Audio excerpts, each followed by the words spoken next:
Hey, what is up, everybody? This is Cam Jennings, aka Zero Fats, coming at you on behalf of EpicConversions.com. A week or so ago, I sent out an email to my list asking people, some brave souls who had the courage to come forward and talk about failures, problems they've had in online business, trying to get started, not just success stories. Because I find the online business is kind of like a casino. Everybody talks about the wins, nobody talks about the losses, but we've all experienced the fails. And I think that sometimes people learn better, not necessarily better, but I think there's a lot to be learned from failures and just from things other people have tried and not had success with. I know I learned just as much from those things as hearing people's success stories.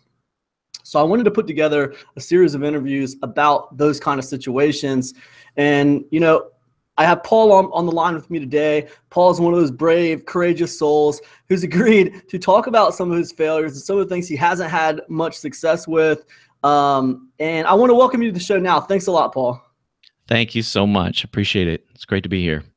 Thanks a lot, man. I appreciate you being here. And Paul was telling me a funny story about webinars a few minutes ago before I went live here, and we might talk about that again on call. But forget all that for now. Paul, tell everybody, what you're about, how you got into internet marketing, online stuff, trying to do business on the internet. Tell people your story, man. What's up? Oh, sure. Thank you.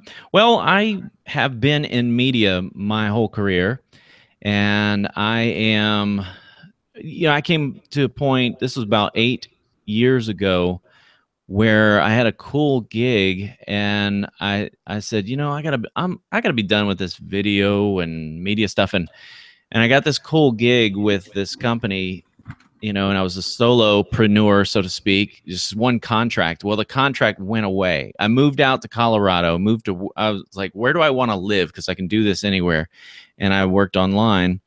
And that contract disappeared. That contract was enough to keep me, keep me floating and keep me going.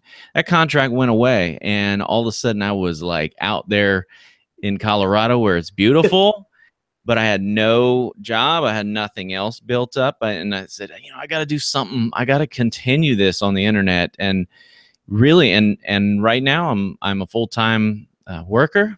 I work for a small TV station here in Tallahassee. But I definitely, I feel like a calling. I feel called to be back on the internet. And this whole entire year, I've been just taking time to just learn it.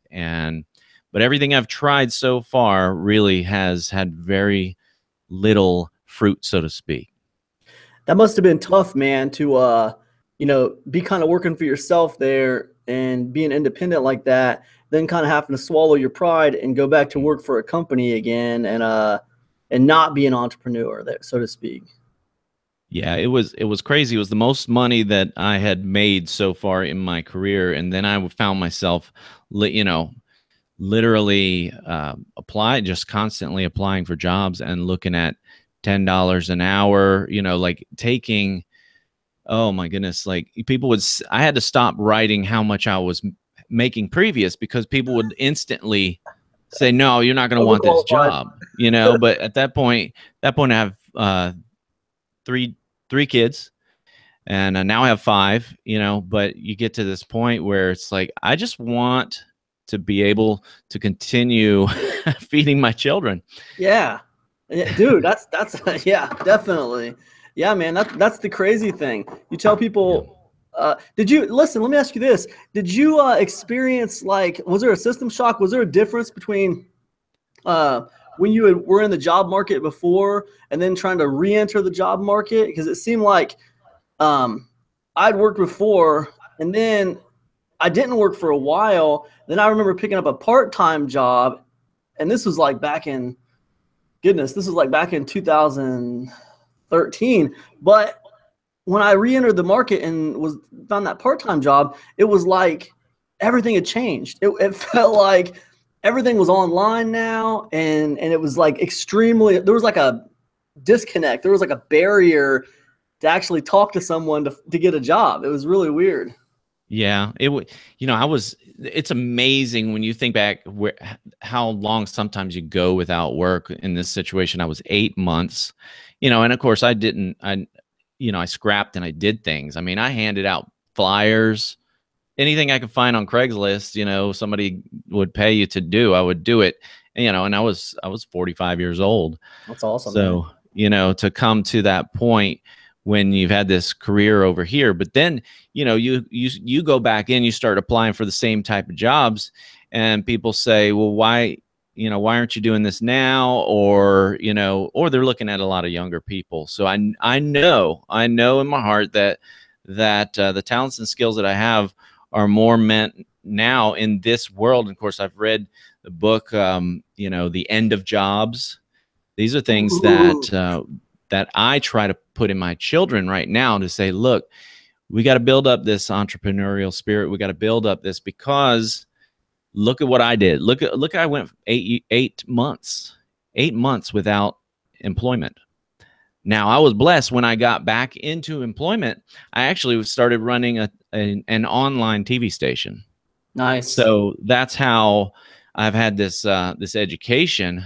And within a short period of time, we had a kind of a thriving little deal where, but I was an employee, but we had it was all for it was called the Homeschool Channel, and we had 28,000 members, and so it was going pretty good. But that rug got pulled out from under me, because that organization, there really was not a lot of revenue coming in. We were putting stuff out, but we didn't have a model for revenue built in. Right. And so that's been my focus as I continue, as I'm way down now. You know, I don't have those numbers anymore. I have two lists. One list is 93 and the other list is 250, you know, and so that's a huge difference from 28,000. But my goal is to, you know, to nurture those and have them be more active. Yeah, absolutely, man. I know that's a goal that's achievable, and you can get there. There's no doubt about that. That's crazy. The whole thing is crazy, you know, to be working at a place like that, and just to be you know, a part of something that seems like it's such a big deal, but there's not a great monetization strategy in place. I mean, Right. it seems like, you know, someone would have been able to figure something out, you know. Yeah, yeah, it does. But you know, it was, and here I'm in television now, and television is changing. Yeah. So why have I'm looking at TV, and the revenues are continuing, they're just going down, down, down, especially in the market that I'm in. I'm in the religious broadcasting and Christian broadcasting. And you know, the model has changed from the, you know, the ask, the appeal, to, you know, just the numbers just continue to go down. And I'm looking at the internet, I'm looking at how people are doing ministries and business and all types of things, and there's a revenue model. So I keep studying, but I've got so much in my head right now Rough. about this, but it's just all about implementing it. It's rough, man. It is rough, and it is overwhelming. I think I totally agree 150%, man. There's a lot to take in, and it appears that there are a lot of moving parts, you know, to make things happen. Well, let me ask you this, man. You're in that religious kind of you know, market. What are some of the theories for why religious programming on television and everything is going down as far as revenue generation and stuff? Well, I'd have to say they'd probably be my own theories, because I can't think of any reports or studies that to go off of right now. Sure. But I just think, you know, when I look at the model, what's working on the internet, and just the viewership, I think is, I want to say, smarter.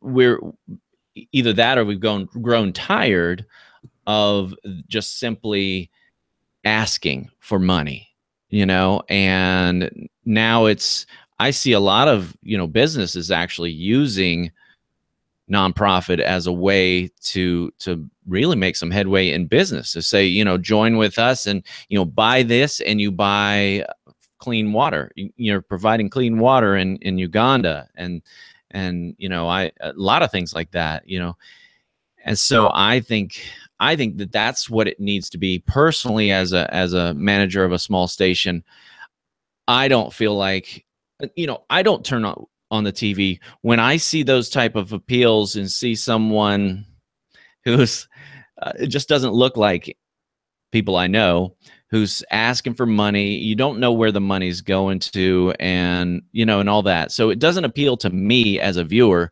So for me, that's my only theory, is I think that the viewers are getting smart. There've been some people who've been they do that for a living, and they're getting cynical. Yeah, people are getting cynical. They see some of them are not real. They're almost a caricature. So yeah. So, I think that's all I can say, is it's my assessment. It's not scientific. It's a good assessment, man. I think, science is great. Science is good. I think most of us have a gut feel for things, though, too. It's just how honest can we be with ourselves when we're trying to like formulate like these actual on paper definitions of what's happening. How honest can we be with ourselves when we start looking into our gut and our heart and trying to figure out, which way the wind's blowing? How honest can we be when we look into that subconscious area and kind of get a feel for what's happening? But can we put it on paper specifically as this is the problem? As far as the religious stuff, man, you probably know more about it than I do, because you deal with it specifically. But I would say this is from an audience perspective. If I look at like religious channels, religious program on television, there's a lot of preach and ask for money. And I'm totally okay with asking for money. Cool. Everyone has to ask for money. I mean, right. That's part of it, right? That's how we make money. The pitch is part of it, and it's all good. But the preaching and the pitching, I don't think it's a great combination for the win, because people are cynical on the message. You can't preach a message that people are cynical about and distrust, because there's been so many stories and so much this and so much that. And you have, 30 different versions of Christianity, and all of them are saying that the other one's wrong.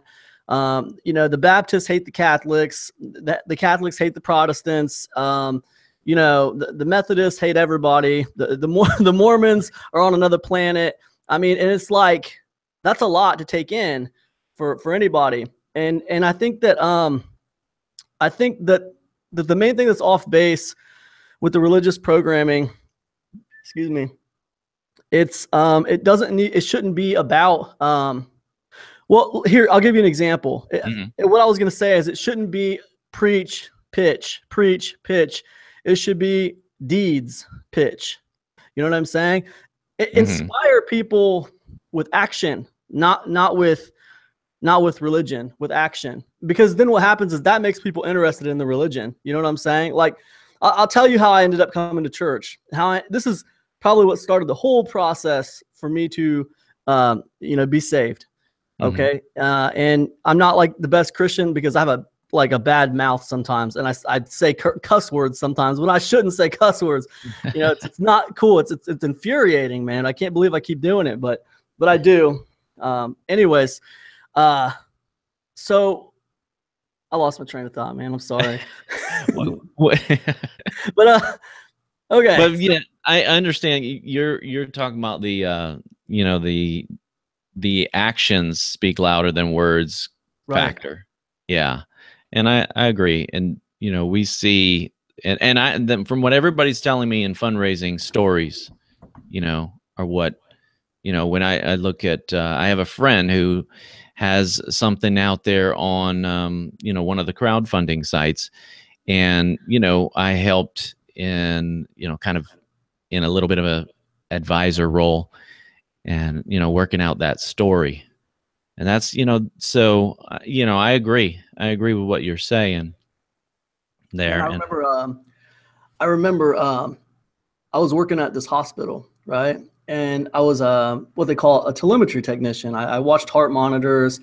I also was a patient care technician, kind of like a nurse aide or something.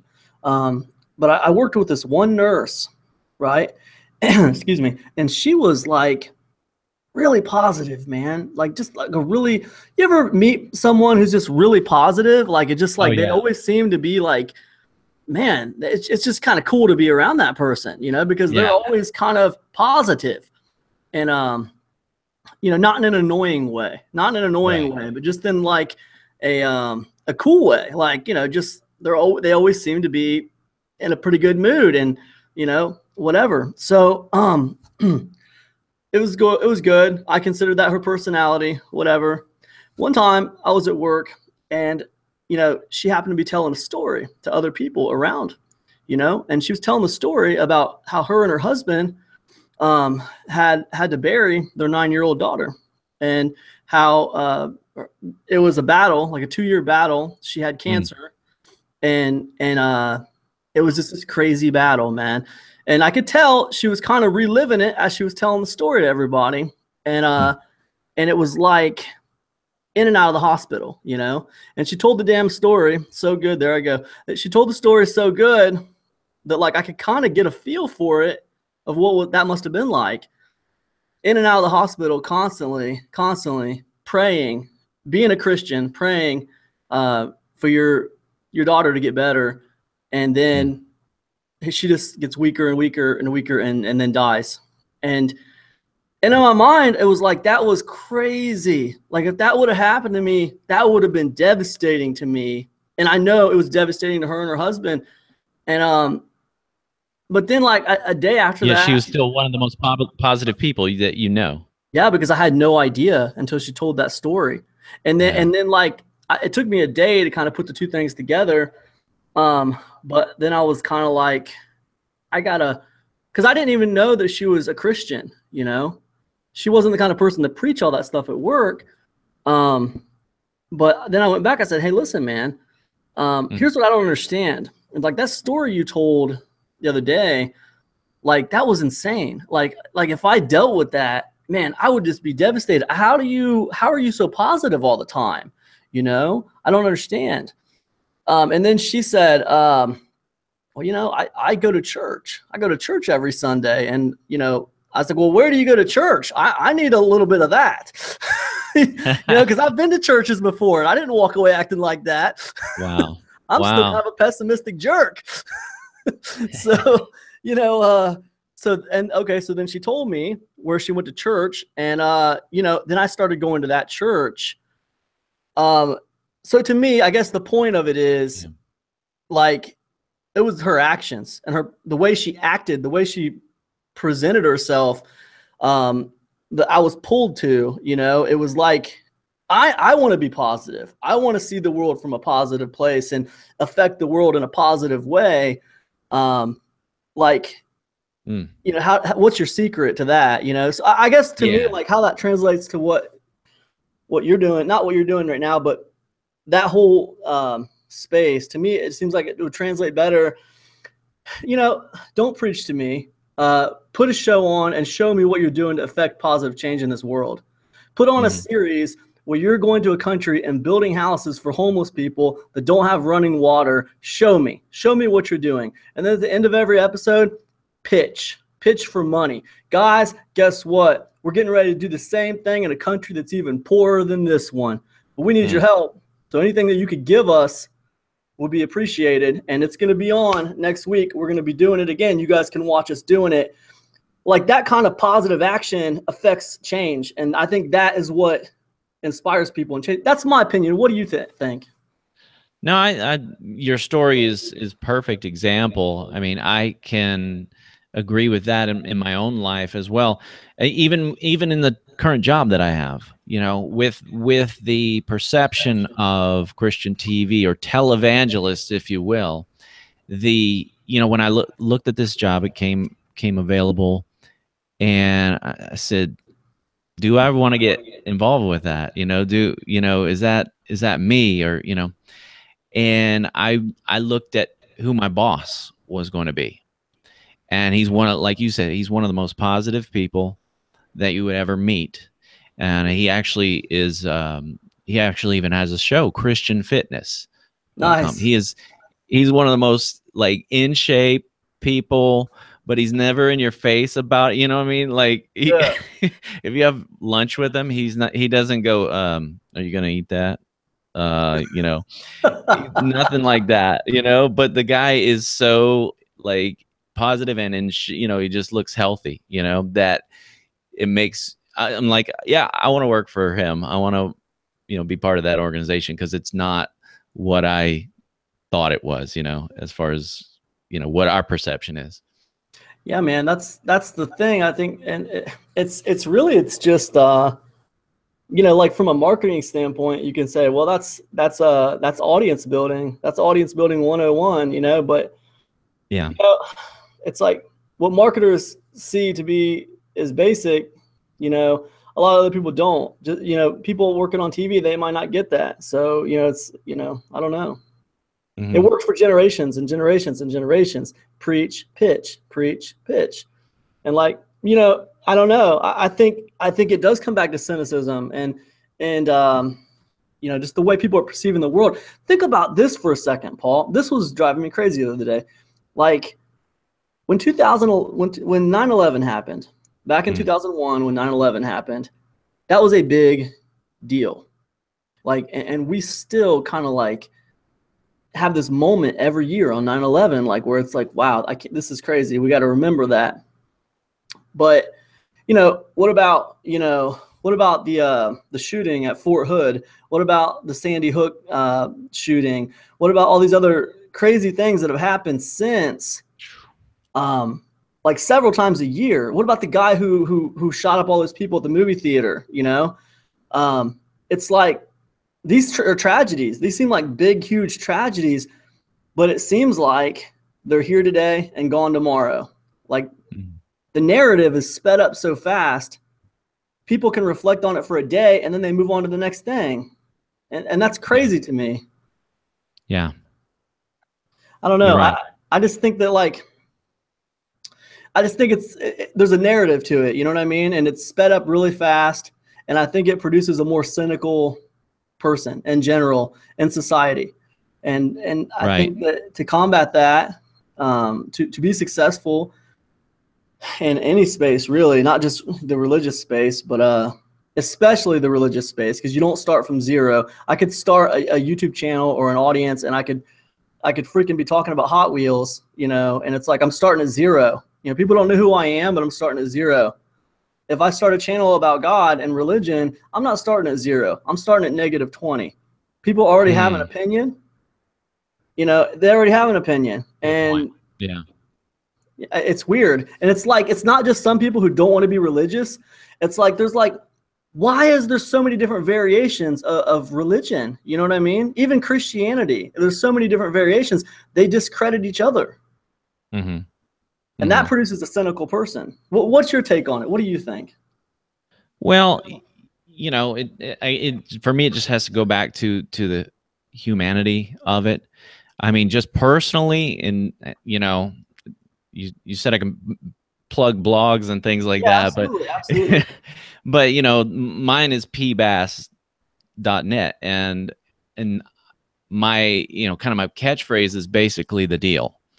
And what when things changed for me, it was when I turned off my ear to man, so to speak, to preachers, to theologians, and I inclined my ear. The Bible talks over and over about incline your ear to God. And God says that his people who serve him, he will incline his ear to you.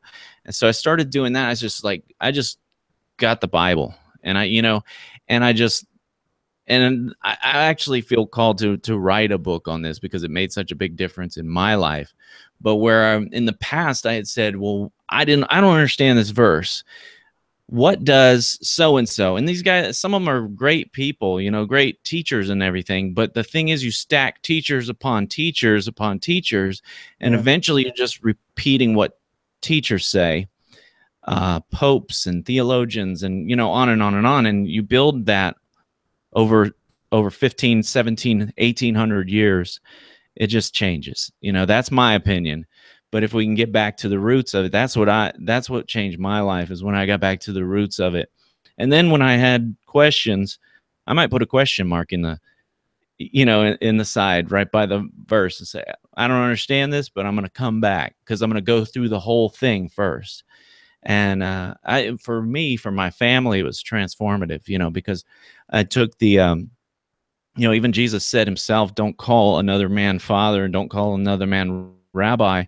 I think that's pretty telling, because we have, you know, different religious systems where they go and seek out the rabbi and seek out the father, so to speak. But the dad, you know, as dad, I found a responsibility for my own children rather than passing them off to somebody else. That's a good point, man. And guys, if you want to check out Paul's site, it's PBASS, like PBASS.net. Yeah. Check out what he's got to say, man. He's a really cool dude, and you know, it's definitely worth a look. I know I'm going to check it out after we get off of here. Thank you. Yeah, man, it's a really good point, dude, and I think that's something that kind of bleeds over into marketing too. You know, I see so many people just kind of regurgitating stuff they heard from someone else.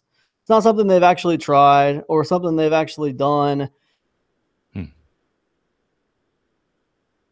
They're just, you know, if you think, well, how many generations does that go back? Was that blog article like regurgitated from somebody else that they watched on a podcast or something? And then like it just goes back and back and back. And then it's like all of a sudden it's like advice that like worked 5 years ago, but it doesn't work now. And everyone's just regurgitating the same crap. It's like, yeah. I tested. Yeah, I know. Go ahead, man. I'm sorry. Yeah, no, I'm sorry. The connection kind of went out a little bit there, so I heard dead space, but I think you were still talking, so I apologize. But oh yeah, no, I was just saying like that I think that what you were saying was like really relevant about the you know, stacking teachers upon teachers upon teachers, and like I feel like that's a problem in the marketing space too. There's a lot of people that are just, you know, they're vying for authority, and they're just kind of like, they're putting out information that came from another source. They didn't actually try it themselves per se, or actually take the time to figure out if it worked themselves. They just learned that information from someone else, and they're putting the information out there. And then what's to say that that information that they learned, where they learned that from, the source, what if that was a copy that they learned from somewhere else? That came from a podcast. And on the podcast, it came from a webinar. Then it like traces all the way back 5 years. Now we're dealing with information that's not even real anymore. It doesn't even work anymore, but everyone's preaching it like the gospel. And it's all been like kind of, you know, everyone's had their own little spin on it, you know, so it's all been kind of, you know, messed up, you know? Well, and you just hit on my biggest frustration, is because I see, you know, when other people claim that they have great success with this system, with this plugin, whatever it may be, you know, I get a vision for it. Of course, they're good at the hypnotic writing and everything, and I say, okay, I can see, I can see myself. You know, they always say hypnotic sales copy. You know, and so I guess it is. You know, I guess I'm, you know, but I bought into a ton of that this year, and when I try it now, you know, I think people would say that I don't try it or stick with it long enough, and that's my issue. I'm ADD, and I am, you know, people call me Renaissance man, you know, which is a compliment, but it doesn't get me further down the road. If I need to concentrate on one thing, it really means ADD. And but I see this, and I'm the perfect example of seeing the next shiny toy on the market, because I said, oh, you know what, I didn't see success with this one, but now with this product, this $47 product and $47 up sale or whatever, you know, I'll finally do it, you know. Right. And the times where I've tried, there's been very little. It doesn't look like the diagrams. It doesn't look like the screenshots that I see in the ad copy. Yeah. Yeah. There's not it, man. There's a lot of that going on out there. And, you know, some of it's unfair. You know, some of it's unfair sales copy, and it's a little overly manipulative, I think. I think there's one thing. I think that there's something to be said for putting the benefits of a product out there. And I think that's great. And you have to do that. If you want to sell something, you need to show people the benefit. Okay, so that's perfect. I think it's something entirely different to paint this false picture for people that is going to be extremely hard for them to attain, like extremely hard. And then especially like for you to say that's something that can be attained in 24 hours, you know, and it's like, yeah, you were able to attain that in 24 hours because you have 12 years of marketing experience under your belt. You have a 13,000 person email list, and you know you have a big audience, and you're able to attain results like this. Like for the average beginner, those results are not going to be attainable in 24 hours. They're going to have to put like a lot of work in, but work is not sexy. You know, you know. Yeah. I've never sold a course that teaches audience building, right? I've sold courses that teach list building. I've sold courses that teach email marketing. I've sold courses that teach YouTube. And at the heart of a lot of those courses is audience building. But we don't sell courses on audience building because audience building is not sexy. And if I try to sell a course on audience building, no one's going to buy it, because when they think audience building, they think that sounds like a lot of work. I don't have time for that. That's going to take too long. You know? So it's like, you know what? I think that if we look at like the art of audience building, because this is like the core of where wealth comes from on the internet, like sustainably, like if you want to build sustainable wealth year after year after year after year, it's because you build audience, whether by email list or, you know, by YouTube audience or Facebook audience. You have a whole bunch of people who give a crap about what you have to say. Like this is what you've been able to do. And that's why you or your brand, right? It could be your business. But this is how you do it. That's how Facebook did it. That's how Amazon does it. That's how I do it. And for you, that's how you're going to do it too. That's how your old business did it, you know. And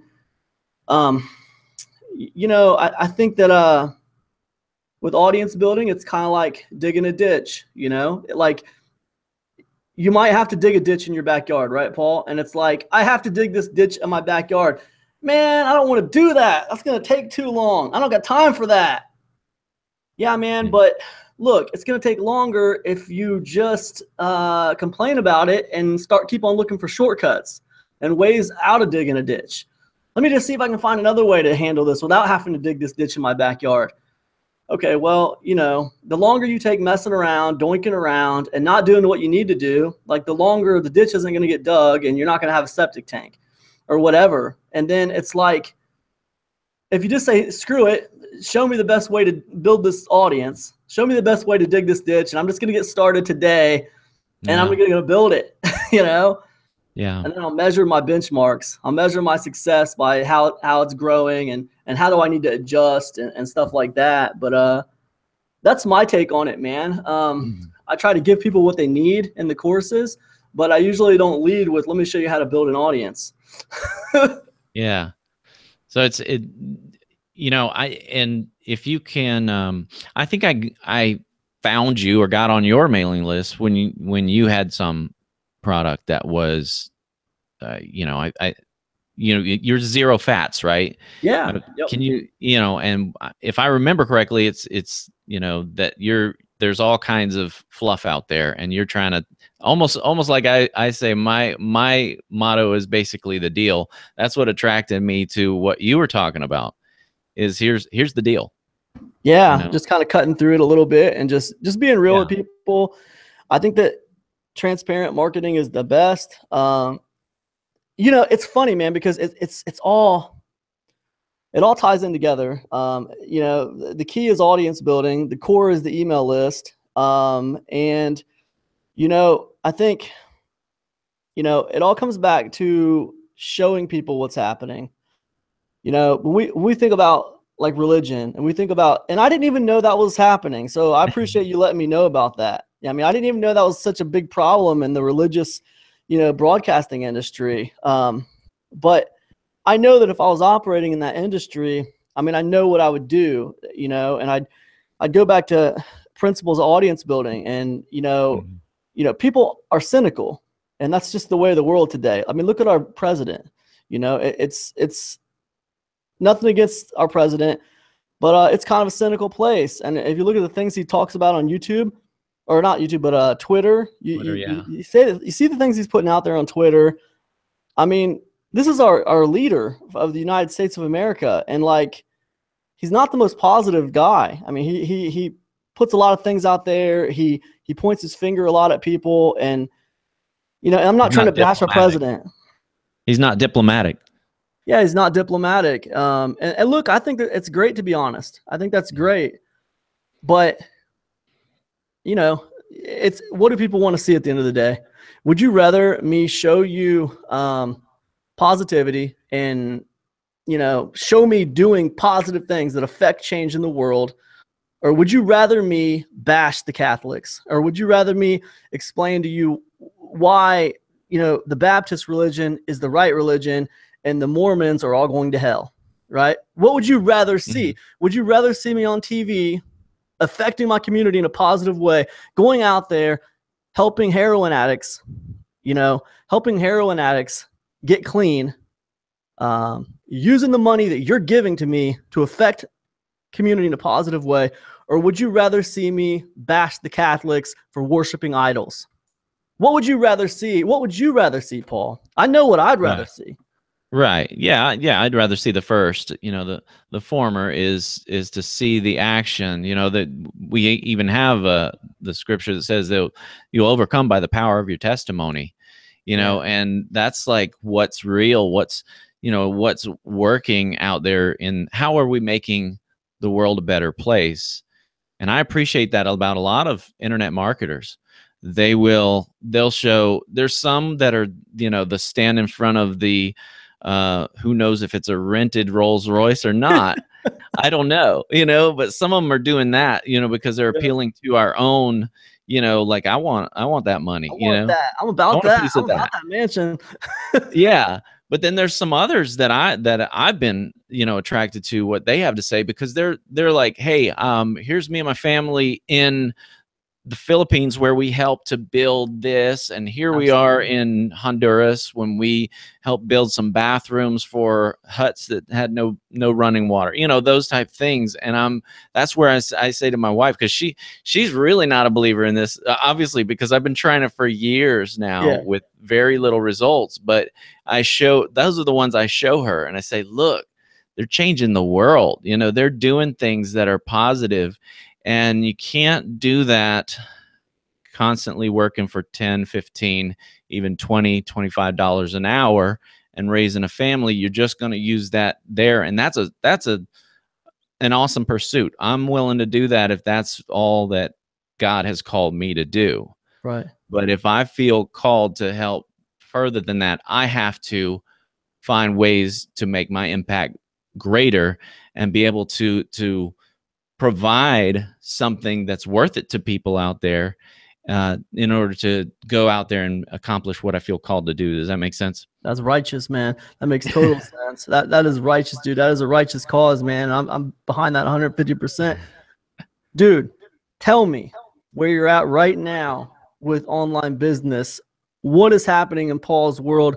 What is keeping it from being profitable in your mind, man? What do you got going on right now, man? And what do you think what's putting the brakes on the operation, do you think? Okay, well, that's good. And that's from what I'm gonna conquer this year. Those are my goals, to conquer that. But I'm a writer. And so my personal blog, you know, it took me a long time to refine what am I going to talk about, because I want to talk about everything. But I have a couple of authority sites, as a niche sites, you know, and the big one that makes a difference, I think, is dailyketodiet.com. And so I've got that going. Wait a minute. Hold on. Put the brakes on. Yeah. Just for a second. Like, so you do ketogenic diet, man? Yeah. Yeah. That's amazing, dude. I've tried that diet, but finish your story. I want to ask you about this diet, but go ahead and finish your story. I want to hear this. Yeah. Well, I mean, and this kind of ties into what we were talking about before, because I know, I worked at a hospital, did media for hospital for a few years. I know a lot about medicine, nutrition, things like that. And my degree is in communications. So, you know, but people don't, I try to tell them, here's a healthy diet, you know, and it's not what you've seen in the food pyramids and everything. And there's great books on that we don't even have time to talk about. But I say this, and it's like I'm talking to a wall. People say, no, I need to do this. But then I told them, I said, look, when I was 34, I looked and I said, how did I get this way? Like, I never thought. I always played sports and everything. I thought my body hurted, you know, was hurting all the time. And then I went on, they didn't even call it ketogenic, but it was a low carb diet. And was it the Atkins? Was it the Atkins diet back then? Well, it wasn't technically Atkins. It actually was Lindora Institute out of California. They have something called Lean for Life. Okay. And you know, I'm a book reader, and so I found the book and I started reading it, and I said, wow, this is different, you know. And I lost weight. I was high school weight by like 35 days or so. You know, from being chubby to like you know, high school weight was crazy. But the thing that really caught me off guard was that I had arthritis in my wrist. I had all these different symptoms, sleeplessness, everything that went away. And wow, those were benefits. So I told this guy, I told him my story about what keto did for me. And he goes, okay, now I'll listen to you. He said, you know, when you told me that stuff about the books and the statistics and the, you know, no, but now that you're telling me this, now tell me more. So that kind of ties into what we were talking about before. It's that story. Yeah, that's really interesting, dude. And it's the story. It's like we're hardwired, like since the beginning of man, to just, you know, be entertained by storytelling. And you know, it's funny because it's like in that particular situation, it's like it was a story about action. It was a story about like what you did, but he didn't actually see you doing it, but you told him the story of what you did. And you weren't like, hey, this is what you should do. You said, well, here's what I did. And here's why I believe in this. So, oh yeah. And I will never, like, yeah. So I recently, I said, you know what? Cause I started to, after I kept it off for 10 years, and the last 5 years, you know, the stress and various things like that, you know, all of a sudden I saw it come back on. And it, wow, you know what? It doesn't go away as fast as it did when I was 34. Like, you know, and so it's crazy. So I'm doing this keto thing, but I said, well, I might as well blog it while I'm doing it. And then I'll put on, you know, some other stuff. So I did that, and I got someone texted me from, or, you know, got me on Facebook Messenger, and they said, I am so glad that you've been posting that stuff. She said, nothing has worked for me. She's older than me. And she said, nothing has worked for me. And I saw your articles. I looked it up. I started, she says, I've been on it for 2 weeks, and I've lost 10 pounds, she said, and nothing has ever made me to where I could lose 10 pounds. And I feel great. And she updates me. So that's the thing. That's where I said, you know what? I'm going to keep doing this keto site, you know, this blog, and I'm gonna make that one of my, because I've tried everything, Cam. I've just like, okay, all these niches, you know, and I'm like, okay, I can do it in this and I can do it in this, but keto, I can, you know, I've got the passion behind it that, you know, for me, even though I've lost a little bit of weight since I've done it for over a month now steadily, and only really lost about 8 or 9 pounds. And that would have been, I mean, I would have been at the like 35 pounds mark when I was, when I was younger. But all of the other benefits are there. Foggy brain. Like I said, I'm ADD, and that's something that I found out later, late in life. And to have this clarity and to have, to feel so good, it's worth it, even if there weren't pounds going away. Man, I've heard a lot of people have success with the keto diet, man. What's your blog again called? Just in case anybody out there wants to check it out who's having problems with weight and stuff. Absolutely. And the expert stuff doesn't come from me. I find the experts out there, but I tell what I do, and then how it's working for me. But it's dailyketodiet.com. dailyketodiet.com, everybody. That's it right there. If you want to learn how to do this keto diet, and correct me if I'm wrong, Paul, but I think the keto diet, it's about intermittent fasting on the one hand, and then also it's about really like minimal carb intake. Is that right? Actually, intermittent fasting is a separate thing that you can add, and it actually helps. For me, it's helped me to add that to it. But keto doesn't have to be intermittent fasting. I do know a bit about that as well. But keto is low carb. Just don't even think of sugar. Anything processed sugar. Don't even think of that, and don't even think of bread. And essentially, you're eating meat, vegetables, but you also can, and is recommended that you have healthy fats, but these are fats that people have told you are not healthy in the past, like butter, cheese, and that fat within the keto, that's what sets it apart from like just a simple low carb diet, is that you add that fat, you're never, at least in my case, I have to say, I'm never hungry. I never have like, oh man, I'm just like starving until that next meal. No, because the fat satiates you, according to what the experts say. It just, butter, cheese, some of the like walnuts and pecans, those type things that have fat in them. Yeah, that makes sense, man. I know that like if I drink like a tea or something in the morning with like a lot of cream in it, which I guess would account for fat, then that kind of does keep me from being hungry for a lot of the day. Let me ask you this, man. I don't want to make this like a diet thing. I know this isn't a diet thing. I could talk to you for a while about a diet thing because I'm like 250 and I need to get down to about 190. So we could talk. We could definitely talk. But but I don't want to make it about that. Let me ask you this though. This is another fascinating point. With your website, keto diet, Daily Keto Diet, Daily Keto Diet, with dailyketodiet.com, with that project, what are some of the challenges you've had? Have you been able to monetize it good? Is that one of the challenges you've been having with it? Is it traffic? What are some of the problems you've been having with it that have you find to be obstacles?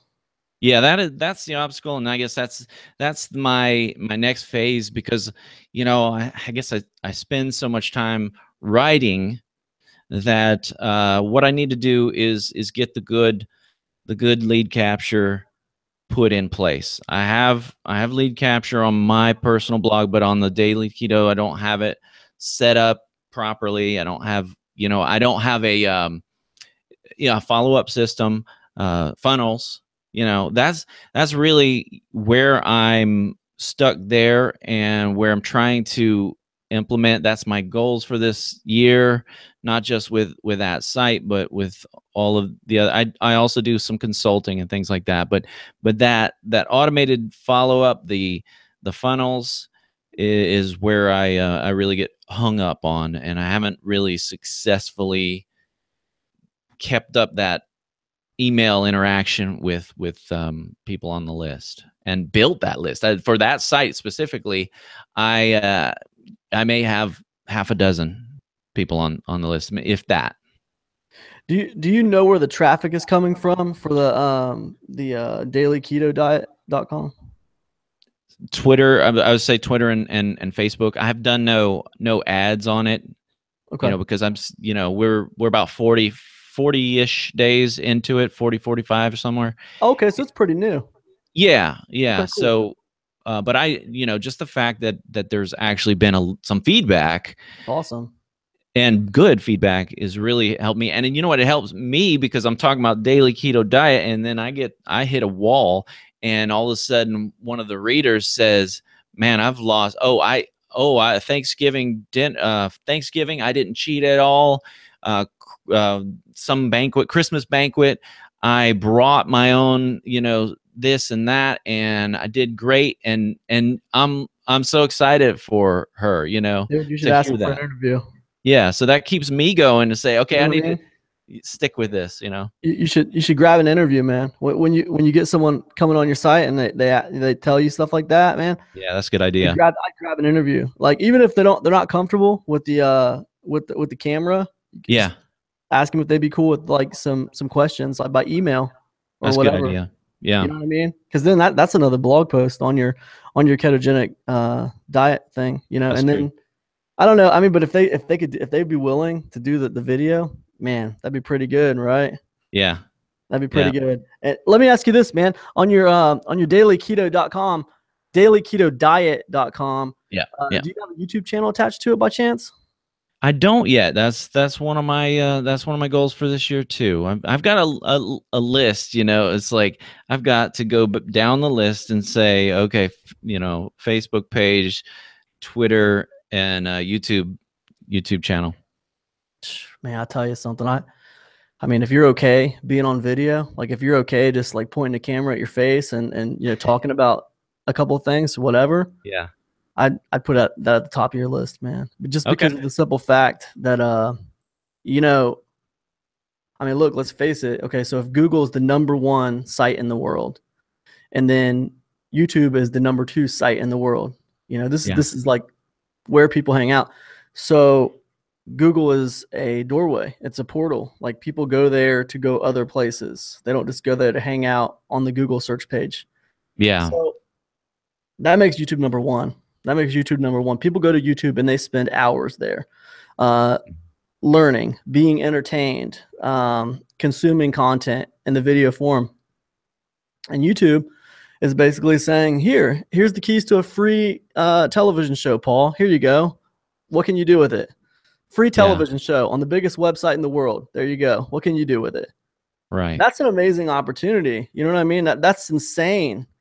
You're not even going to make me pay you. You're just going to give me a free television show on the biggest website in the world, on the planet. Yeah. Come on, dude. That's crazy. So yeah, and especially with ketogenic diet, something that lends itself really, really well to you being able to tell your story, you being able to show basic recipes of what you eat in a day, basic basic exercise ideas, basic intermittent fasting ideas, whatever. And then every single video, like, you're pitching daily ketogenic diet, dailyketodiet.com. Right. Pitching that every video, right? Every video. Yeah. It's like, hey guys, thanks for checking out the video. Make sure to mosey on over to my website, check it out. I got a lot of cool information over there, dailyketodiet.com. And yeah, that's not the right name for your website. What's the name of your website again? dailyketodiet.com. dailyketodiet.com. Head over to dailyketodiet.com.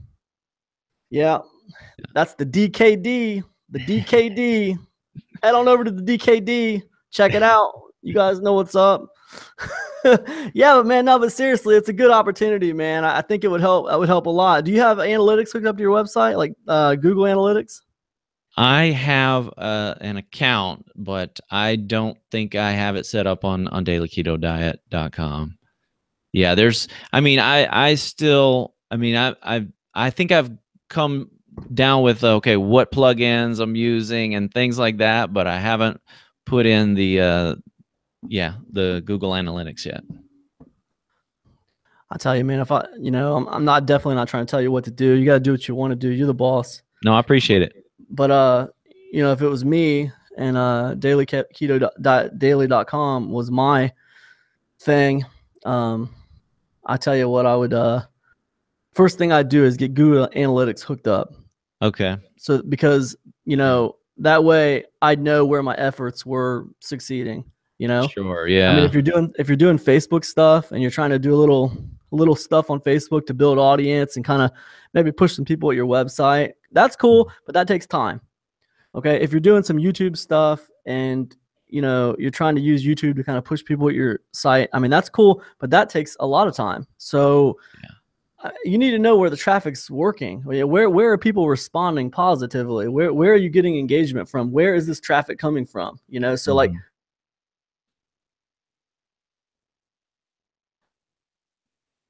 coming from, kind of watch the traffic, see where it's coming from. Yeah. So where are my efforts paying off? Because I can double down in those areas where they're paying off. Maybe I'll stop doing some of the stuff that's not working and just double down in areas that are really working well for me.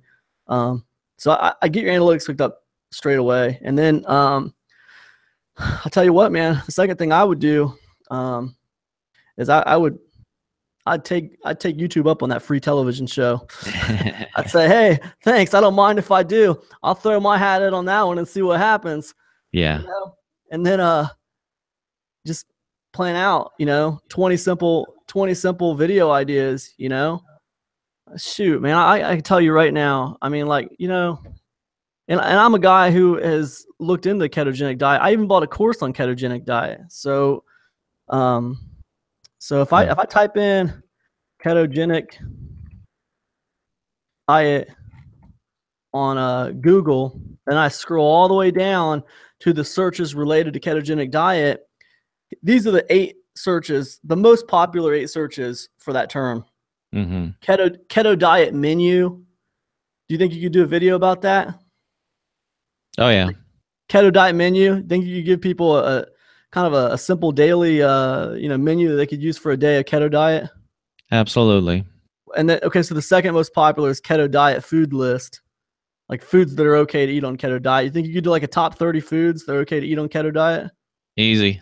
Simple videos for you. Keto diet recipes, keto diet weight loss, keto diet calculator. Do you think you could do a YouTube video where you point someone at a keto diet calculator on the net, like a free tool that they could use for keto diet? Yeah, apps. Like a simple screen capture kind of deal, like use Screencast-O-Matic or something, Yeah. Yeah, I'm familiar, I'm familiar with all these tools too. So I mean, I'm there. It's just you're right, dude. You're right for it, man. I think you do real good on YouTube. There's no doubt. Together. Yeah, I mean, that's that. Let me. I'm a big dumb animal sometimes, Paul. I swear to God. What? Now, so like, here's what I say. I mean, hook up the Google Analytics. Plot out what the YouTube channel looks like. Plot out 20 videos for it. You know what I mean? Yeah. Commit to a schedule. Just say, hey, I'm gonna do one video. I'm gonna create a YouTube channel. I'm gonna do one video a week. Okay. The goal of the channel is to educate people and inspire people on ketogenic diet. And then secondary goal is to push people at my website, right? Simple, right?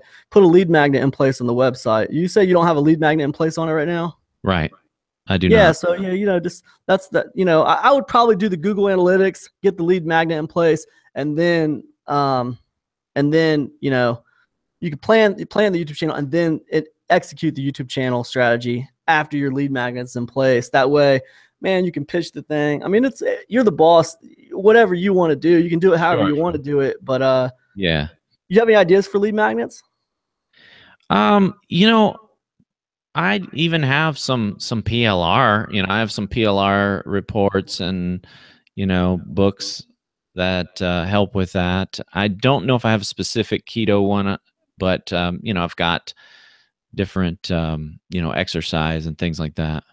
Actually, and I do have a couple like affiliate deals on the sidebar, but I don't have a lead magnet. I'm not offering anything free yet. I'm your audience, dude. I'm your audience. Like, I'm the guy who's overweight, out of shape, feels like crap all the time. Have looked into like a bunch of different diets and have looked at the ketogenic diet, have even failed on a ketogenic diet thing because the whole workout thing looked too hard for me, too difficult, too weird.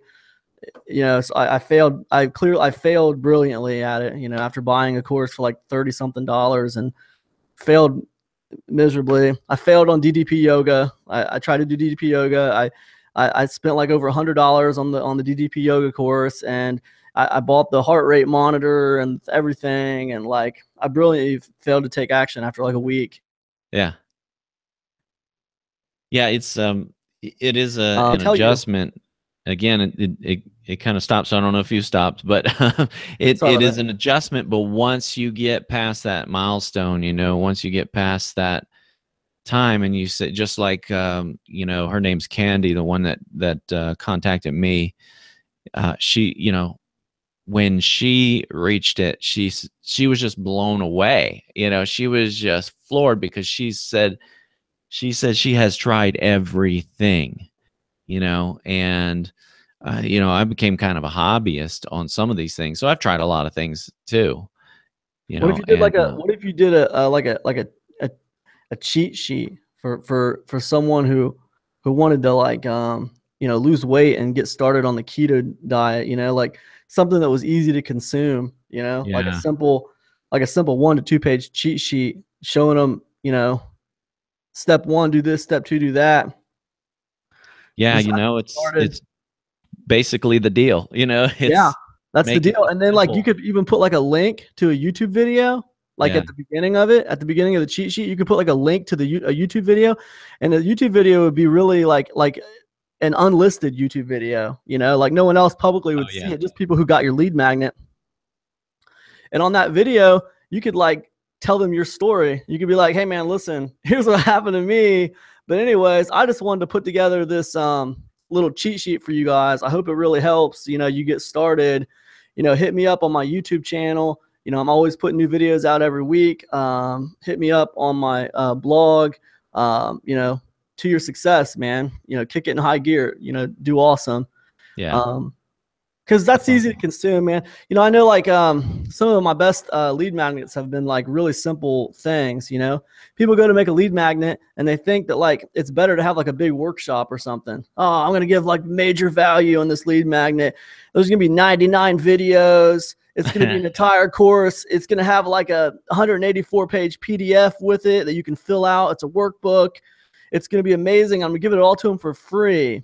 Well, what if I tell you, hey, Paul, let me give you this 99 video workshop with a 184-page PDF that you can fill out to go along, and it's all free. Just give me your email. Like, what do you think? That's a good point. I appreciate that. That's because when you think about it, you know, I kind of think, oh yeah, I got to give them every bit of value. I got to throw in more and more and more, but you got to make it easy to consume. And you know, that's something that I've overlooked, because when I get these huge programs and everything, I never go through them all, you know, even if I've paid for them. But if there's something that's simple, and you know, I hear that all the time, is people, they just need simplicity. They just need, you know, if I could break it down like that, that's a great idea. I appreciate that. That's going to make a big difference, because I can do that in no time. Yeah, dude, can you keep it simple? Can you keep it easily consumable? And at the same time, can you inspire? Like, can you find a way to build some rapport with them? Because if you can't, then they're not going to care about your emails. That's true. They're gonna take the lead magnet. I mean, they're gonna take the easily consumable cheat sheet that you gave them. Yeah, it's 2 pages long. But if you can't find a way to somehow connect with them inside of there, then it's all for naught. You know, it's like you don't get to you know, you don't get to make a difference. And it's the same thing, man. It's the same thing as the 99 video course that they didn't make it through 3 videos. You didn't get to make a difference because you like overwhelmed them with information. Right. Yeah, that's I think it's simple to me. Thank you. I don't know, man. I don't know. I mean, you know, you're the boss. You got to do it how you want to do it. To me, I think if it was me and I was running that website, I think I'd do a simple cheat sheet showing them how to get started with the ketogenic diet, give them a simple meal plan that works. And I would most definitely do an unlisted YouTube video on the new YouTube channel that like you're going to create, and create the daggone thing, do the unlisted video, have a link to it right there at the top, Step one, watch this video first. Boom. 10-minute video. You get to tell your story. You get to talk to them about it. Send them back to the cheat sheet. They go through the cheat sheet. They're inspired. They get actionable content, and they will probably open your emails after that. That's what I think. Yeah, and that's a good model. I mean, I'm, even looking forward to, even taking it down to home base here where I work, with the Christian broadcasting is, people need that simplicity and so I'm going places with that, but I do need to keep my ADD in check. For sure. And when you're talking about this daily keto diet, that's, it's, you worked at a hospital as I did, and you see people in there for stuff and suffering that don't have to. There's obviously accidents and there's things from that we inherit, but there, as you've probably read, most of our problems are self-imposed. Most of our problems can be dealt with by our lifestyle. And if that's the thing, again, that's what touched me about starting this, and that point where I got to my ADD kicked in and said, do I need to keep doing this or should I look to the next thing? And that's when I was coming out of a movie and my phone dinged, and, had movies are my thing to get away. And phone dinged and gave me the whole long thing about how her life has changed. And thank you for posting. And, it's not like I did anything. All I did was point her to the resources, and because she went on and watched videos from the videos that I recommended on the site, so, but I saw how her life was changing. Then I said, okay, I'm sticking with this. That's awesome, dude. That's amazing. That's a really good story, man. And I got this feeling like you keep on with that project, with the daily keto project that you're doing. You're probably going to get more stories like that. I mean, I would tend to think, and I know, man, you got to do what you want to do, but I think if it was me, man, I'd be snagging those people for interviews, just to kind of, you create more content for your website. The people that go on your email list, they're going to appreciate those interviews. You know what I mean? Like, you're going to use that success story to, or, man, people who contact you about failure, like, dude, this sucks. And it failed for me. And you know what? It made me constipated too. So I can't do this crap anymore. So it's like, why don't you come on and do an interview with me, man? Let's see if we can work it out and figure out what happened, and maybe we'll get you on the right track. I don't know. Maybe not. Maybe you can just call me a butthole to my face, but it's all good. Let's see what happens. Maybe I can get you help. Maybe I can help you a little bit. I don't know. Yeah. I don't know, man, but interviews have been really, I don't know. They've been pretty helpful for me in my career. I know that, like, reaching out to people who have succeeded at something, very helpful. And another thing that's really helpful to me, well, that a lot of people overlook, that hardly nobody does this in an internet marketing space, but I do it because, I don't know, I enjoy doing it, and other people seem to enjoy it as well, is reaching out to people who fail. Yeah. You know what I mean? Because you get a lot of people who say, man, none of this stuff works for me, dude. I've been trying to make money on the internet for 10 years. I can't make a dime. Yeah. I mean, oh, look, there's a PayPal, $7. I have no idea where that came from. And that's, that's the first money I've seen from it in 4 months, but I appreciate it, Cam. It's been a pleasure. I thank you so much for doing that. I remember telling my daughters, I said, oh yeah, by the way, I'm doing this, interview online, and they said, oh, that's neat, that's great. And I said, yeah, as a matter of fact, the interview is to interview people who failed. Well, man, we all fail. Yeah. We've all failed. We've all failed, man. I'm gonna fail again before it's over. Unless I get hit by a truck when I leave this office today, I'm probably gonna fail again. Well, yeah. I mean, you're looking at a guy. When I was 40, I moved my whole family and went to Hollywood and took a year. Awesome. and just acted. I just went and went on auditions. So I mean, I'm no stranger to failure because How'd that go? How'd that go when you were doing all that like acting and stuff? Was it hard? oh, it was the hardest work I've ever done because you are applying for a job sometimes 2, 3 times a day. Like you're constantly applying for jobs, and saying, look at me or want me or pick me.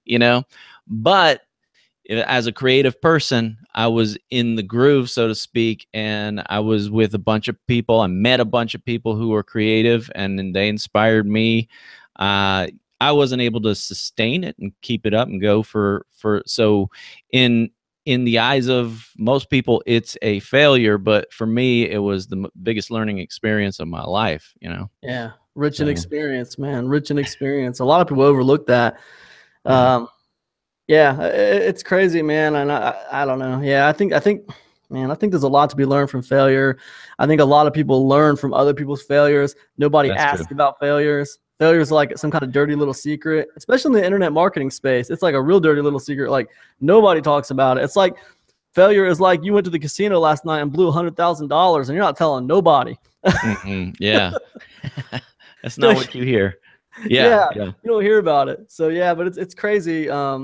But I don't know. I've learned things just on this conversation right here that I did not know, and I definitely value it, man. I appreciate Wow. the time talking.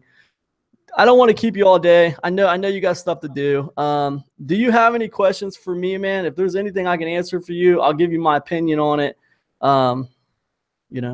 Yeah. Okay. Well, just the difference, or we're here on a Google Hangout, and that's helping. Even just that's helping me. I've done Google Hangouts with people, that have been successful as far as people being interactive and things. But I've done them like I mentioned. I did webinar last week where no one showed up, but good, man. But I still enjoy doing it. But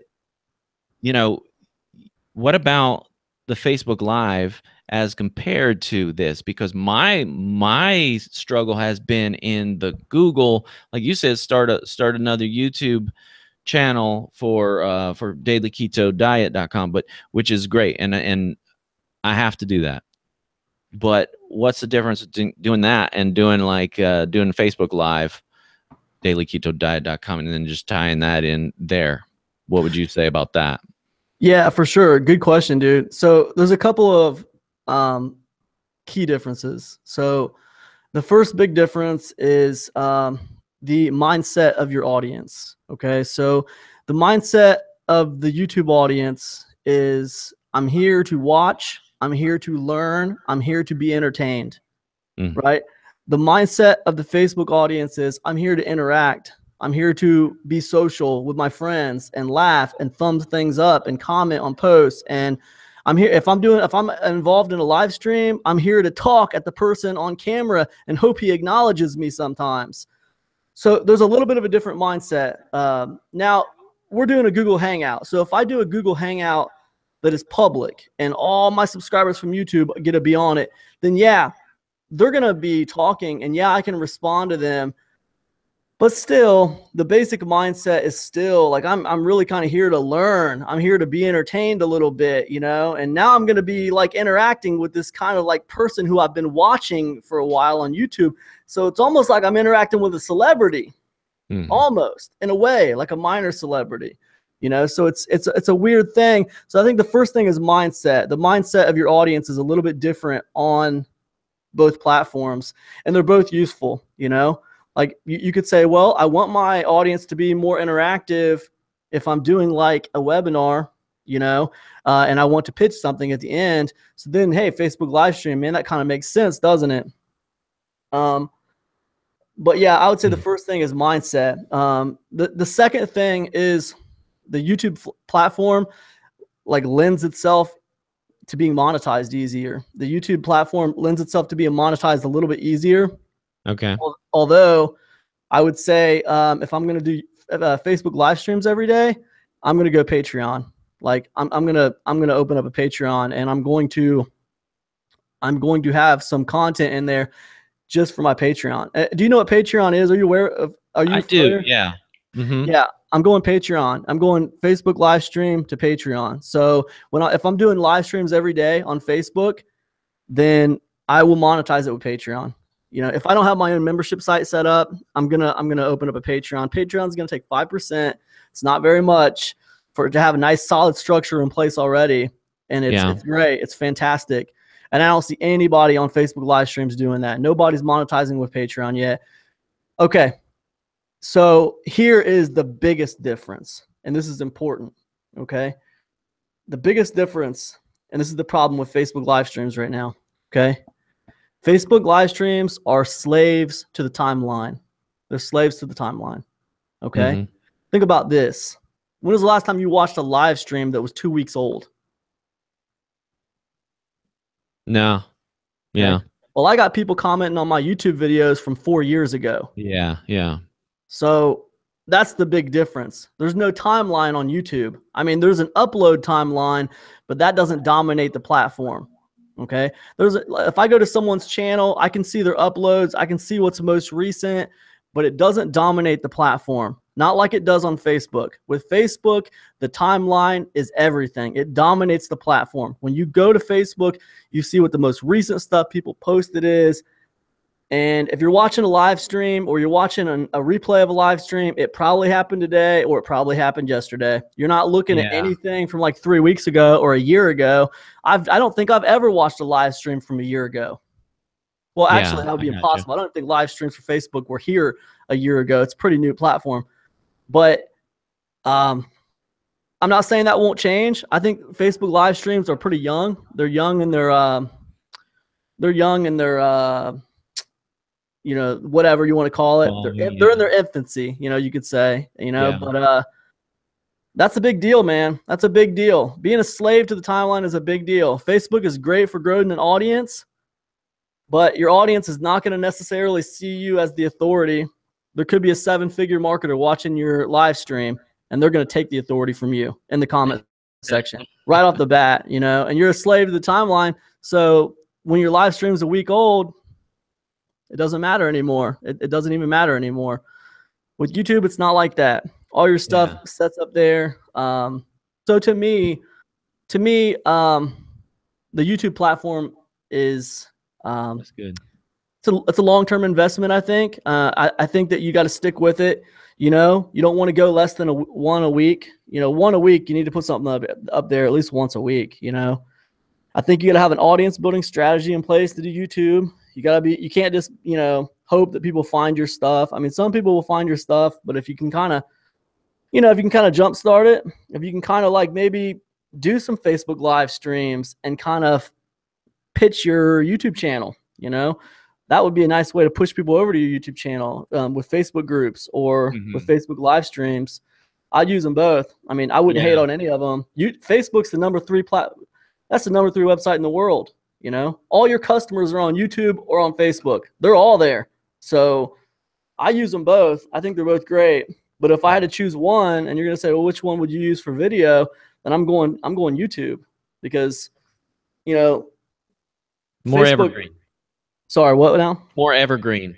Yeah, absolutely. Absolutely. My videos carry more weight. My videos carry more weight on YouTube. People have a different mindset when they're watching them, and they're not slaves to the timeline. So, yeah, that's huge. Yeah. You know Philip Lopez? No. He's a guy who does a lot of Facebook live streams. We've had this exact conversation. Oh, okay. You're asking me about the same exact conversation. He's a guy who does YouTube, but he's like dominant. He's really, really been focusing on Facebook live streams, and we had the same exact conversation. I told him the exact same thing I'm telling you, man. Facebook still got to show me. They got to show me how they can make my content as a creator like be free from that timeline, because that timeline is not good for someone who puts a lot of time into creating a quality video, like something that's going to help people and it's still relevant 6 months from now. You know, just because I did it yesterday, it doesn't mean it's not going to be relevant 6 months. Look, I mean, if you do a good video about ketogenic diet, right? I mean, if you do it on a Facebook, it should still be relevant 6 months from now. That video should still be able to come up to your audience 6 months from now. On Facebook, you don't get that. you get like a day, maybe 2 days, you know, and that's Right. it. So I don't like that. So to me, the YouTube carries more weight. So Okay. Yeah, I appreciate that. Can I ask you one more thing yeah, here sure. about your products? Because, you know, you've been gracious. You let me pitch a couple of my websites and everything like that. And I haven't heard you pitch yourself at all. And I know you have I did hear you say epicconversions.com at the beginning. But as far as your conversation with me so far, what do you have? Do you have products? Do you have courses that address that you can look and say, okay, you're in this sort of niche or space, and I've done that kind of work. I've done this, and here's what I've been offering to people in that world. Yeah. So a couple things that you might find interest in. I did this product called Parabolic Content Engine, and it was all about producing content pretty quickly, pretty easily, and it allows you to network with a lot of other people in your space. You might find interest in that. That might help you come up with good content for your blog, for your YouTube videos. That might help you find content. It's called Parabolic Content Engine. Another product I did was called Crash the Party, which is all about, you know, succeeding on YouTube. So, you know, if you're gonna start a YouTube channel, you might be interested in Crash the Party. It's 120 hacks for building audience and making money on YouTube. So you might find interest in that. Another thing you might find interesting is I did this YouTube channel called NutriBullet Time, and I had bought this NutriBullet. It's like a blender. You know what a NutriBullet is? Yeah. Yeah. So I bought this NutriBullet, and I thought in my mind, like, hey, I'm gonna see if you know what? Why don't I see if I can make my $100 back on this NutriBullet? So I started this YouTube channel called NutriBullet Time, and it was and it's free. You can go on YouTube and find it. But I just wanted to talk about the NutriBullet, you know, and just see how it would do, you know, and I wanted to have this really tight focus on the channel. Everything on the channel would just be about the NutriBullet, right? So very quickly, that channel like shot up to like 8,000 subscribers super quickly, just from niching it down to that one tight little space in the health community. One of the ways I grew that channel was I did giveaways. Like every 1,000 subscribers, I would give away another NutriBullet. Super easy to do that channel. Super easy, man, because, you know, I was already passionate about the subject, and, you know, I had a focus, you know, can the NutriBullet crush ice? What's the customer support like for the NutriBullet? Let me call them up while you're on camera. You can watch me talk to them. Let's see what it's like. Awesome. So it's easy, right? And then, you know, can you grind coffee beans in the NutriBullet? Can I make rice flour with the NutriBullet? Yeah. How good is a strawberry smoothie in the NutriBullet? Let's try it, you know? Just simple videos like that, and people like that kind of stuff. Oh, by the way, I'm giving away a NutriBullet every 1,000 subscribers. Is the NutriBullet better than the Vitamix? Stuff like that, man. You know? Yeah. So that might help you if you're going to do a YouTube channel, like in the health space, like the ketogenic diet space. You might draw inspiration from that channel. I don't know. Cool. I think it's honestly, dude, I think the ketogenic diet space, it lends itself well to YouTube because, you know, when it comes to health and stuff like that, you know, you got a lot of people on YouTube trying to find answers. A lot of people trying to figure out how they can lose weight, especially now, man, especially right now. Yeah, right. We're getting ready to go into the new year. Everyone's going to have a New Year's resolution to lose 20 pounds. And it's just a good time to start a YouTube channel on that subject. So that's my opinion on it. That's great. I would say those things. I would say those things, maybe they could help. I got a new one coming out on the 29th of this month called The Drive. Totally different than anything I've ever done, Paul. It's different because basically I set up a camera in my van, and I had these bullet points I wanted to talk about, and like I got these index cards and I taped them to my dashboard so I wouldn't forget, because I can ramble sometimes and I can go on and on and on about one thing, and then I'll forget the other 3 things I wanted to talk about. So I had these bullet points on my dashboard so I didn't forget anything. And I was driving around in my van, filming myself talking about membership sites and stuff, and what I did in my membership site and how I succeeded and how I think other people could succeed. And while I was doing that, I was driving to places that were memorable for me, that represented hurdles that I had to overcome in life. One of them was my middle school. Another one was my high school. Another of them was the recruitment center where I was recruited for the Navy. And like, I was driving to these places in real life while I was telling this story. And then I was getting out and talking to them about the places and telling them that story about the hurdle I had to overcome there. And I just think it's a really unique product, and I'm excited to put it out for people. I still got a lot of work to do to get it out, because there's more to releasing a product than just getting the product done. The product's done, but now I got to work on the sales pages and the marketing and crap. But I'm excited about that. And the only reason I say you might be interested in that, man, is because you talked about Facebook live streams, and I mentioned Patreon, and it's something I go a little bit more in depth in that product about Patreon, and you know, how I think that's a really great opportunity right now for people doing Facebook live streams, because there's not a clear monetization model for Facebook live streams. So, okay. Yeah. And that helps me too, because when I meet, going back to my job here at a local TV station, I advise pastors, teachers on getting on the internet with video, because what I tell them now is I tell them, you know, rather than look at going on the local TV, which is what I do, I say, start yourself start doing some Facebook lives, or start getting on YouTube. And I can always pull that, as I can pull something off of YouTube if you've done it and you have it completed. So I ask you that because, you know, it really helps the people that I speak with. But the Patreon is something, because they're always wondering how they can monetize it. And there've been a couple, you know, like DonorBox is a good one that I've seen, but it doesn't have the same networking ability. That DonorBox is simply just a box. It's a, you know, and it's great. Right. It's a landing page. But Patreon, as I understand it, has a little more social interactivity about it. Yeah, so it does, man. Idea. It has a lot of social interactivity, and it allows you to have tiers for donation. People can donate on a monthly basis, or people can donate per piece of content that you put into the Patreon site, like the membership area. It's really cool, man. It's a really neat way, because a lot of people don't even see it as a monthly membership site. They see it as they're contributing to what you're doing. And also, because you're on Patreon, there's a faith there. It's almost like there's a lot of brand awareness. They feel like it's not going to be hard to cancel because it's Patreon. It's not a membership site. That's one of the big fears about membership sites.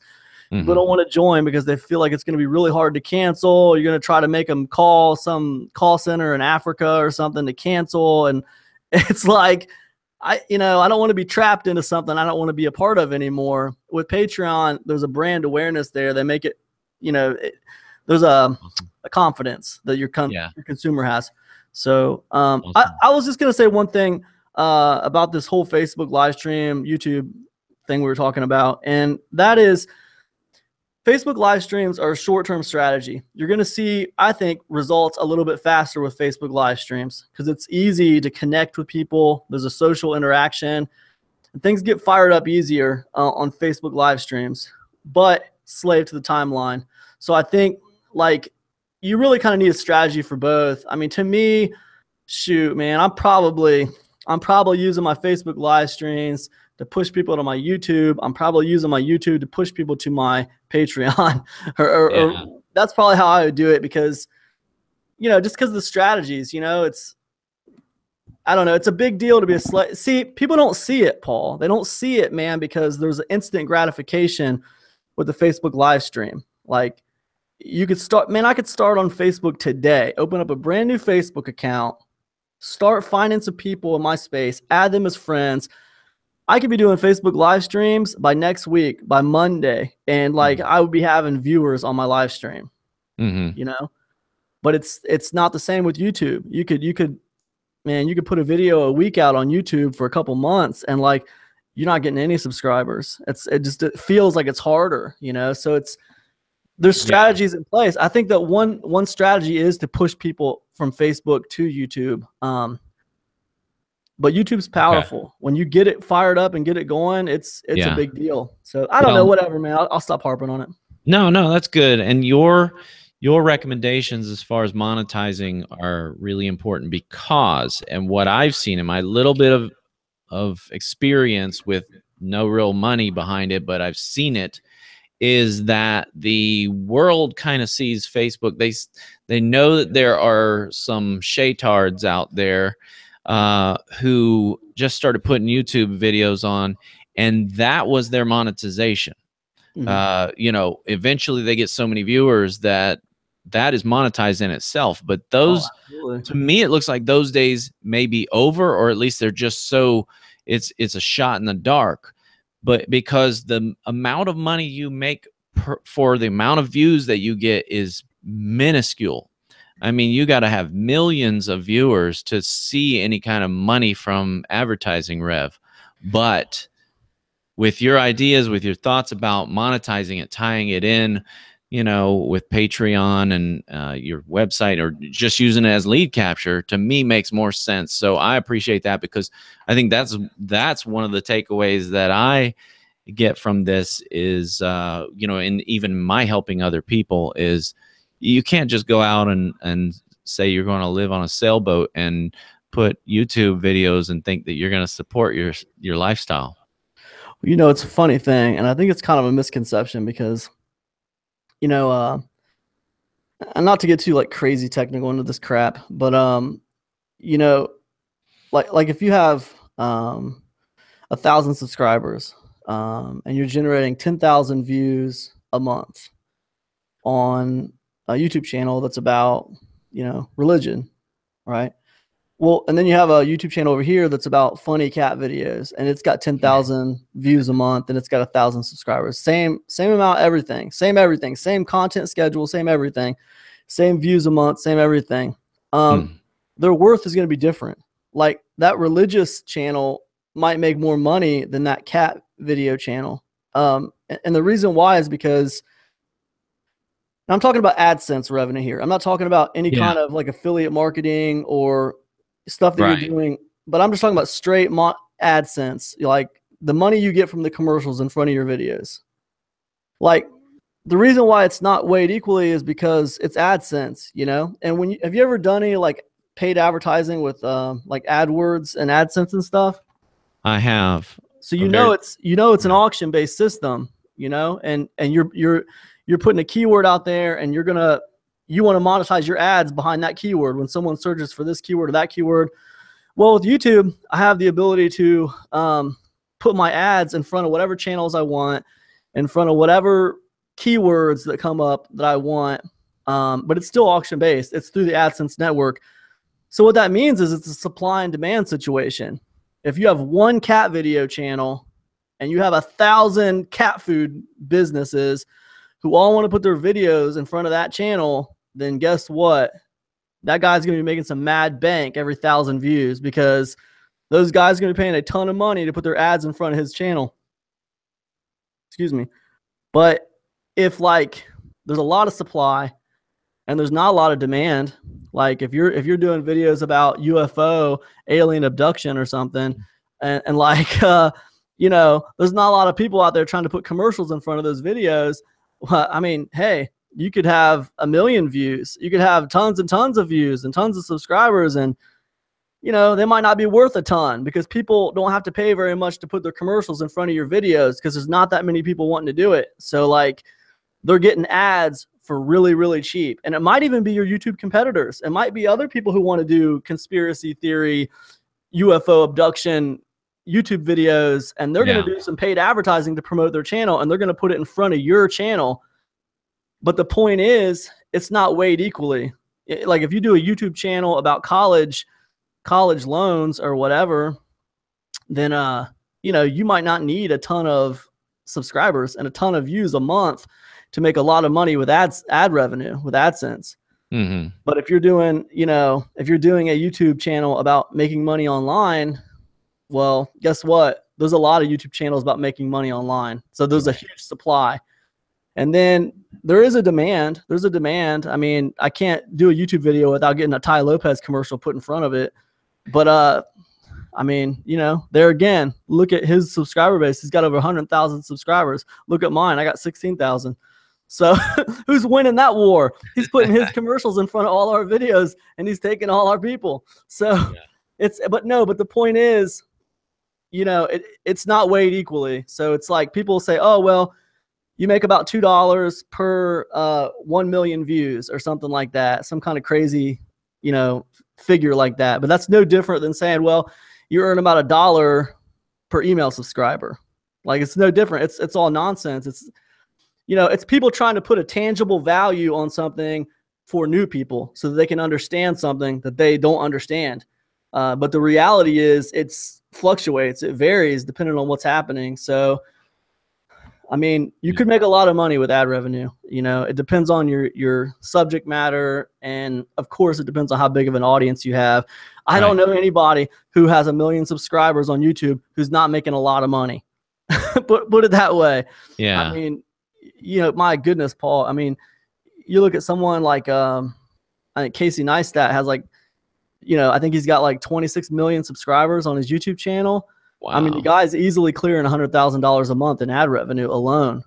So that's crazy. That's a lot of money. So I wouldn't tell anyone to discount ad revenue, but I will say that's a strategy that's not going to pay off for you until you start building that audience up quite a bit. Like you said, and you kind of already knew it. But I wouldn't just discount it. You know, I wouldn't discount it. I would say it's icing on the cake. And I would say, you know, have a more solid, revenue strategy in place. You know, like I started out when I did the Zero Fast Returns channel and I started it out, I had this idea I was going to do adventuresontheriver.com. It was going to be like a blog where I give people information about Amazon and making money on Amazon.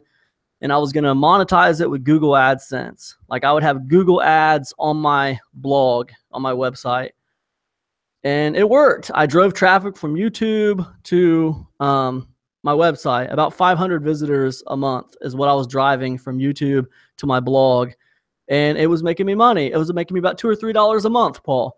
$2 or $3 a month in ad revenue from having those ads on my freaking blog, you know. And what can you do with that, man? Buy a carton of milk or something a month or something. So like I couldn't support a family of 4 like that. I mean, it was nonsense. So I repositioned my content and I locked my website down and made it a membership site. I said, well, look, I got 500 people coming to this website a month to learn about making money on Amazon. I got 2 choices. If I want to make money with ad revenue, I can turn this 500 people a month into 500,000 people a month and start making real money, you know, with AdSense. Or I can figure out a better way to monetize these 500 people I already got coming here. Yeah. So I locked the website down, made it a membership site, started putting out 5 to 7 pieces of content a month on Amazon. And very quickly, that $2 to $3 a month went to $2,000 or $3,000 a month. Very quickly that happened. In a couple months that happened. Wow. So same content, just repositioned it. I repositioned it, you know. So a lot of people doing these blogs and doing these niche blogs, especially, man, they are just like obsessed with traffic, dude.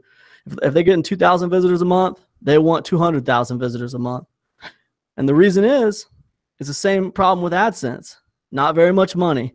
Like Amazon only wants to pay you a 5% commission for affiliate commission on products like that. You know, like, yeah, dude, if I'm driving someone to Amazon to buy a freaking kayak, you better pay me more than 5% because I got to put the same amount of work in to get them to make that $1,000 purchase. Yeah. That's what I tell people. Hey man, if you're going to do all the work, you might as well make most of the money. So yeah, that's what I say. So yeah, man, I would say, man, maximize. I don't even know. I got off on a wild tangent. I'm sorry, man. Maximize traffic, dude. Maximize the traffic you got, man. If you're driving a 500 people to your website a month, 500 people a month to your ketogenic diet website. If you can drive 500 people a month to that website from YouTube, that's enough for a full-time income. Wow. Those 500 are enough to support you. They're valuable, you know, but you got to position it right. I mean, you know, don't give all your money to Google. So that's what I say to that, man. You know, I don't know. Yeah. Well, thank you. Yeah, I will I'm going to focus on that more and really kind of pinpoint that channel, start working on that channel. Yeah, for sure, man. All right, dude. Well, if you don't have any more questions for me, man, I blabbed on long enough. I don't, I appreciate you being on though, for sure. Oh, it's been my pleasure. I've had a good time and learned a lot. Thank you. All right, thanks a lot, Paul. He is Paul Bass. Yep. And this is my first time meeting you, man, and I appreciate you being on. And guys, thanks for tuning in. It's been an honor and a pleasure talking to Paul. Thanks for telling us about your websites, dude. And we look forward to hearing more from you, man. I'll see you. Peace. Awesome. See ya.